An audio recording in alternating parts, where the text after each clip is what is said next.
ससुर में रखी है तू संभाल के हमर दिलवा के दिहालू तू फोड़ हो शीशा जैसा न दिहालू तू फोड़ हो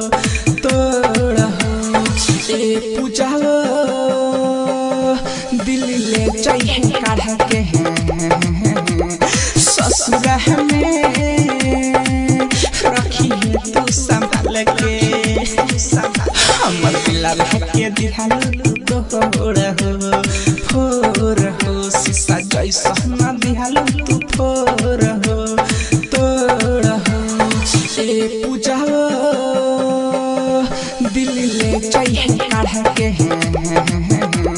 ससुर में